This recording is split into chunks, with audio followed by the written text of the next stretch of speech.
মাশাআল্লাহ আমাদের এখানে সুন্দর একটা কস্তুরী ফুল হয়েছে, দেখতে খুব সুন্দর হয়েছে। আর কয়েকদিনের ভিতরে অনেকগুলো ফুল হয়ে যাবে, কারণ সব ভিতরে ফুলেরই আশা পড়ছে। আসসালামু আলাইকুম, আপনারা কেমন আছেন? আশা করি ভালো আছেন। আমি আল্লাহর মতো ভালো আছি। তো আজকে আসলাম প্রতিনিয়ত আরেকটা ভিডিও নিয়ে, আশা করি পুরো ভিডিও দেখুন, ভালো লাগবে।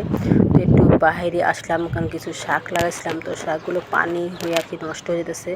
তো শাকগুলো আজকে তুলবো, আর তুলতে খুবই মায়া লাগতেছে, মানে এত সুন্দর সবুজ সবুজ দেখা যাচ্ছে, কিন্তু গাছের ভিতরে পানি উঠে গাছ একদমই হয়ে গেছে, আর গাছের ফুলও হয়ে গেছে। খুবই খারাপ লাগতেছে, কিন্তু না তুললেও অনেক নষ্ট হয়ে যাবে। তো এখন আমি শাকগুলো কাইটা নিব। শাকগুলো তুলে নিয়েছে, অনেকগুলো শাক হয়েছে, আর ফুল আমার দেখলে তো খুবই ভালো লাগে। শাকগুলো আমি সুন্দর করে বাইছে নেব। তো এটা ইসা মাছ দিয়ে একটু ঝোল ঝোল করবো।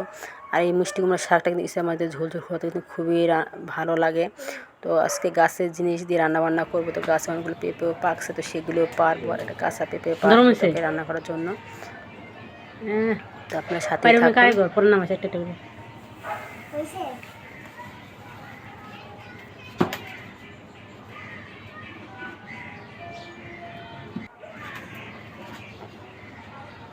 বেশি পাকছে, বেশি পাকে না তো, এই যে নিচে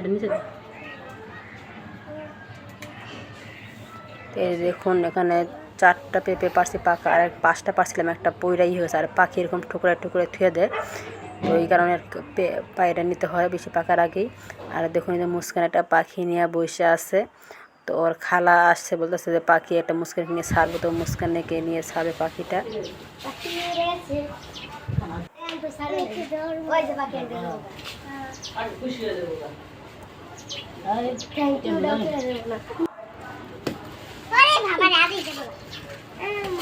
আচ্ছা দি একটু হলদির গুঁড়া দে, মা তোমায় দিয়ে সাইডে দে। উঠতে পারে না, দইরা লাগবে, যে কি দইরা লাগবে পাখিটা। এটা বাচ্চা পাখি তো, এটা তো সাইডে নবে না, ধরো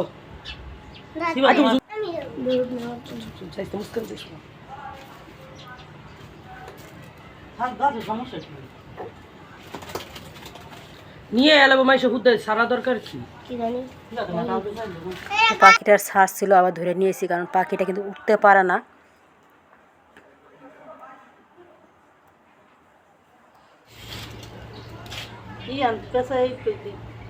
পাখিটা মাথায় আঘাত পাইছে, আর এর ভিতরে আমার ছোট বলেছে তোমরা পেঁপে সব পাই রাখাইছে, আমার তো একটা দেও নেই,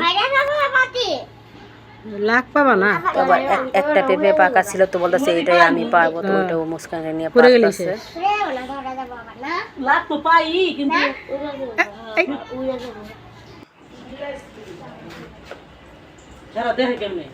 খালা ভাঙনি মিলেই পারতেছে।